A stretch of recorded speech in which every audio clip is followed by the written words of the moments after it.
What do you see on the screen? Mountain. Stars are trying to float into that mountain. All right, I'm just past that where the screen goes black. Okay, well, what's your number? Because we were at 10. I'm 21. You just rode right past. He said, you know what? No, they can find me. All right, hold on. Got it. Black. All right, we're there. You ready? Not that we all weren't on 10 already, but that's fine. Miss Junie B. Jones. Hello, good girl. She's like, I'm going to be as active as possible this time. Oh, yeah. I have laid low the last few episodes, so it is my turn to shine. Mm-hmm.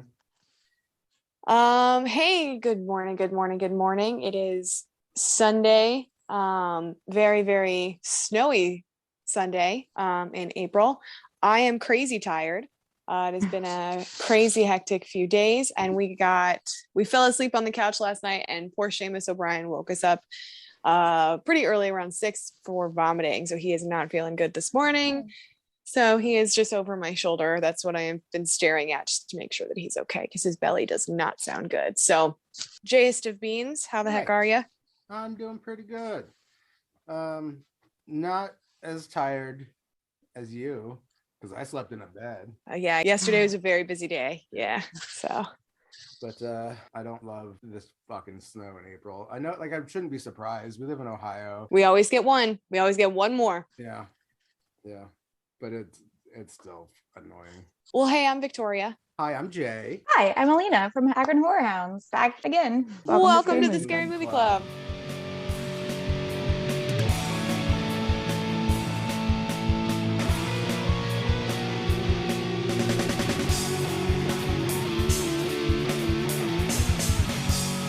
I'm in the goddamn club, All right. Well, we are introducing the final, air quotes, Scream 5, which opens with Miss Jenna Ortega, who I am very excited to find out is playing Wednesday Addams in the new Tim Burton adaptation of The Addams Family, coming to Netflix. It's called Wednesday. And Miss Christina Ricci has just reported to sign on to it, as well as a new character coming into the Addams Family universe. So I'm pretty stoked for that. So she's not going to play more. She's not playing Wednesday. No, Miss Jenna Ortega here on screen will be playing Wednesday. But who's playing Morticia? That is a very good question. I'd seen this. Might have been. Oh crap! Oh, Catherine Zeta-Jones. That's it. With was it Louise Guzman? So I am very interested in that. I do love me some Addams Family. But so this is really cool opening with Jenna Ortega, because this is the first Scream movie not directed by Wes Craven, since he passed away of cancer in 2015. But this is the first Scream movie to also have only one person open the show, pretty much. And survive. Yes, survive the whole shebang. Usually there's two. Usually there's at least two on screen. I mean, last opening Scream 4, we had like 6. So I know her from the Netflix series You. Yes. It was amazing. Totally forgot she was in that. And so to see her like get picked up and more, and she is in X, which I haven't seen yet. We'll probably see that today or tomorrow. And that I saw a interview with the stars of X, asking them about like scary movies. And Miss Jenna Ortega was all about it. She's like, oh, well, this one and this one and this one. And The Exorcist's great, but also, do you mean Nightmare on Elm Street? But in this one, this happened. And like, she knew everything. So she is fully here to become a Scream Queen. And I'm for it. Heck yeah. I was introduced to her. There was a show that my kids watched, and I think it was on either Nickelodeon or Disney. Disney Channel. Yeah. Disney Channel. I don't remember what the show was called, but she was the main character, and she was like a genius in this gigantic family. And the show was really cute. I actually liked it a lot, whatever the heck it was. But yeah, I love seeing someone like her who's young and like excited for the genre. Well, I think Scream Queens are becoming, it's not seen as such a like B occupation anymore. Like, I think it's really becoming more like, oh, she's made a name for herself in horror and she's like well known in Hollywood and things like that. So I really like to see that Scream Queens are getting taken more seriously. Yeah, bigger actors are getting more involved. Yeah, this movie is really fun in a lot of ways. And one of the things that I really like about it is that it's absolutely a love letter to Wes Craven. Yeah. But not copying him. Right. One of the ways that the filmmakers got Kevin Williamson and some of the other people on board, including Nev, was appealing to them as fans of Wes Craven. They wrote her like a 2-page letter, right? Yeah, they wrote a letter to Nev Campbell, getting her to do it. And then for Kevin Williamson, he pointed out a lot of the things in the script weren't really, quote unquote, they didn't make sense in the Scream universe, but that's the reason that they should do these things.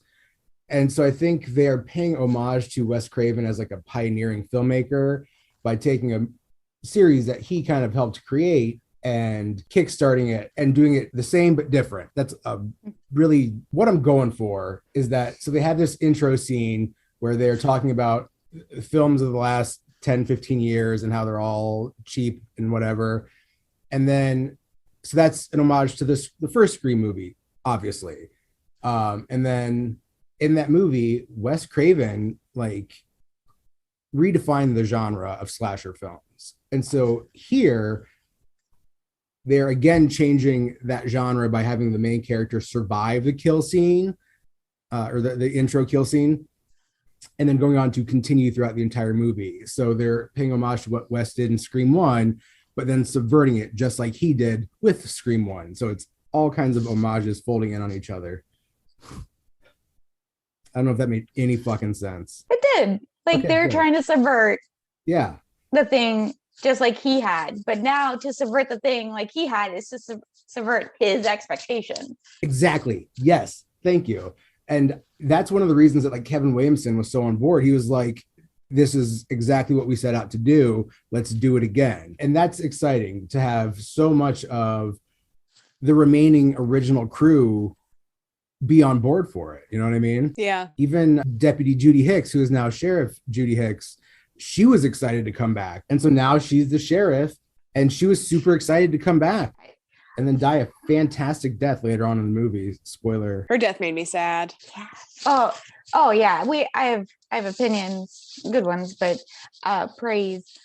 But in this opening sequence, the part I like was when she's like texting someone and she's like, is this real? Like they all do in the very beginning, in the very first, when Ghostface finally calls someone for the first time. And especially in this generation that they weren't around for the first movies. The first was Bro Massacres. And then she's like, this is just someone pranking me, right? Like this, they're trying to scare me. This isn't real. And so to open the door and he just slash her on the belly, draw blood, not enough to like really wound her, but enough to be like, I ain't kidding.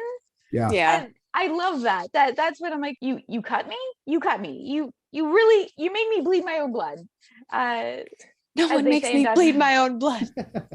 Yeah, this intro scene is just so well done. The stabs in this, I feel like, are much more brutal. Me and my sister-in-law going to see this, like, we were in the I mean, come on, like that right there. So Roger L. Jackson, who dons Ghostface again. Well, he's not wearing it, but he's the voice of it. This whatever stuntman is in this, he steps on, he like cracks and breaks her like ankle, and they show it, which is super, super rough. But my sister and I were in the theater just because we were the only ones in there. And every time there was a stab, or every time there was a break, or every time like something just super gnarly that you really weren't expecting to be so violent, it really did just make you go, oh my God. And so it's the, correct me if I'm wrong, it's the directors who did Ready or Not, which is also a fun, lighthearted, and bloody movie. I really like that. I like that Samara Weaving is also a Scream Queen. If she's in it, I'm more likely to see it. And so at the fan event where they did homages before the movie, or like little video vignettes with the cast and crew before the movie, and a large part of it was a love letter to Wes, and just how much all the cast and crew were like, I miss him. He was great. David Arquette had nothing but good things to say. Like you could tell he really, truly like grieves Wes Craven. And the two directors were saying like, we had a scene and we would be thinking about, okay, what do we do here? They're like, well, what would Wes do? And so we'd go back and study his movies and figure out like, oh, why would we do it any different? Just do what he did. He was a genius. He was the master. After the movie, there was like a Q&A and people were like asking questions and sending them in or whatever. And someone was like, so why did you make the movie so gory? Why is it the gore? Like Scream 5 is now the goriest of the Scream movies. And they just looked at each other like, we didn't think we were. We didn't mean to. We just thought it was a Scream movie. It is a very visceral movie. Like more than a lot of the other ones, I feel like you actually feel the kills. So we do get introduced to Tara, who is our second protagonist. Mostly the story is about her, but you do get a lot of Tara in there as well. So Sam has a boyfriend who just so happens to be the son of Meg Ryan and Dennis Quaid, which is super funny because there's a joke in Scream 1 about Dewey looks at Sydney and they're talking about like who would play her in a movie, and he says, oh, a young Meg Ryan. So that's fun. That's a fun little callback. Cast her actual son in it. So I had asked you guys last week, are they in high school? And there's yellow buses. It says Woodsboro High on it. Yeah.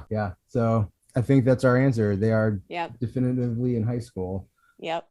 Yeah, because actually they do a voiceover, and the voiceover of the principal that is speaking is actually Drew Barrymore's voice. What? Our minds are blown. Our jaws are agape. Yeah, that was great. Jay just dropped that little nugget, and Alina and I were just mouths on the ground, like super stoked for that fact. That was great. Now this is where we get introduced to Tara's core friend group, and so I have to point out one of the core friend group.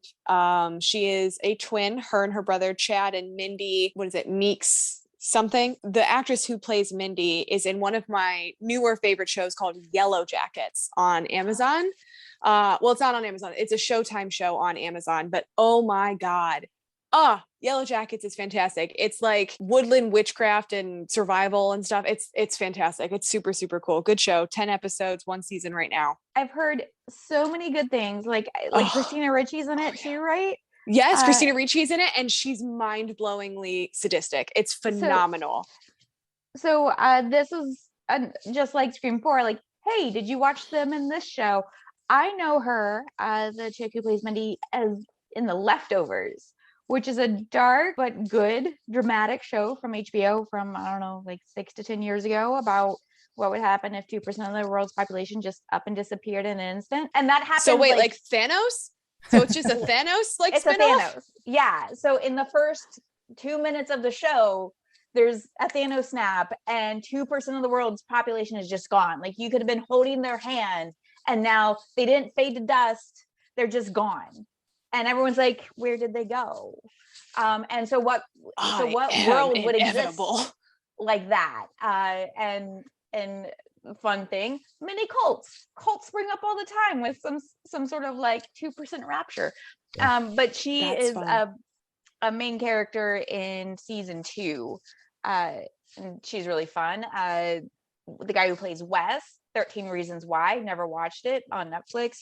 And then, as we said, what's it? I forget his first name. Richie here. He's in The Boys. Oh, Jack Quaid. All I could think of was Dennis. I'm like, that is not right. Yeah. No, Dylan Minnette plays Wes Hicks. So yeah, everyone would know him from 13 Reasons Why. I too have never watched that show. I just know that he is in it. Fun fact though, he was born, what was it, 6 days after the first Scream came out. Oh, that's weird. But the actress that you and I are talking about, Jasmine Savoy Brown. Yep. Yes. Yeah, she is awesome. And then her brother, Chad Meeks Martin, played by Mason Gooding. Cuba Gooding's son. I love Is it that. Really? Yeah, it is. Hot dog. Oh, fun. I like that pacing of the movie. They open with the kill scene like normal, and then they bring it back to kind of like the high school quad. and that's where we are introduced to her friend group. I think it's a really fantastic way to go into the movie and to introduce everyone. And I love the eclecticism of the characters